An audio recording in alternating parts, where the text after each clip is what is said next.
Hi everyone, Emmanuel here. I'm here to let you know about an event that's coming up this September, Friday, September the 8th, 2023, from 4 p.m. to 7 p.m. What's the event?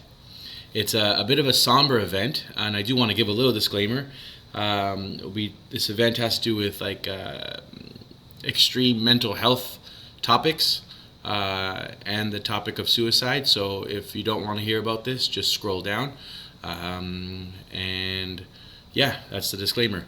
So the event is on Friday, September the 8th in High Park in Toronto. It's the Walk to End Suicide. It's run by the Distress Centers of Greater Toronto. That's a bit of a mouthful, but they're really excited to be doing this, and I am as well, to be at least just promoting their event unofficially. This is their second year doing it. Last year, 200 people came out. And I don't know if I'm allowed to share how much they raised, but they raised a decent amount of money. And what do they do with that money? Well, I can tell you exactly what they do with a bit of that money, at least. I do know there's one full-time employee that deals with survivors of suicide and a few other programs, but there's one full-time employee, and I hope I'm allowed to say that. But I participated in their program after someone close to me passed away. And I went for 8 one-on-one sessions, albeit that person that I interacted with was a volunteer who was also affected by suicide, and they had gone through training, and I had one-on-one 8 sessions with this person, and it was great. I'm very grateful that I had that opportunity. So, but the reason why I'm doing this video is, 1, to let you know about it, and 2, to describe what I think is a possible antidote. This is definitely just my own opinion. This is not the antidote, the official antidote to such a major problem, which, by the way, homicides or murders happen in Canada and everywhere around the world. But do you know that suicides are 4 times greater? 4 times greater than homicides or murders in Canada. So,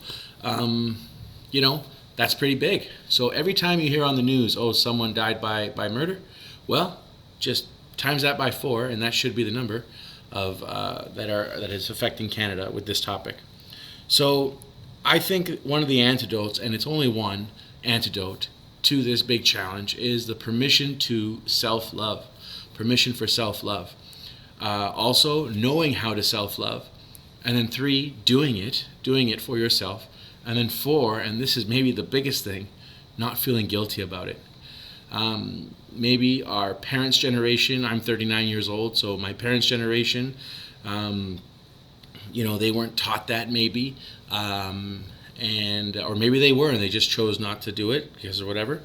But I think one antidote to people that are feeling like down in the dumps is learning how to self-love and not waiting for others to fill your cup. And maybe if you do that, and you do it without guilt, and you do it regularly, you can rise out of some depth of darkness and feel great about yourself and feel great despite challenges you might be going through. And that's that. So the reason why I took time to share this message is because I spent a few hours this summer working in the background to promote this event. Nothing really concrete other than very minimal stuff, but I have been taking my time this summer to work on it. And I wanted to share, that's an idea I wanted to share. Doesn't matter how many hours I put into this event, that's something I want people to hear. Now there's, self-love is a whole huge topic, and anything can be misused or overused. But at the very least, I hope people can use self-love to fill their cup when it is dead empty, after they've messed up and maybe feel crappy about themselves, or they just feel crappy about themselves without even messing up, just by being alive and awake. They just don't feel great. And I hope you can fill your own cup. And then, of course, if you can accept the love from other people, that's pretty awesome.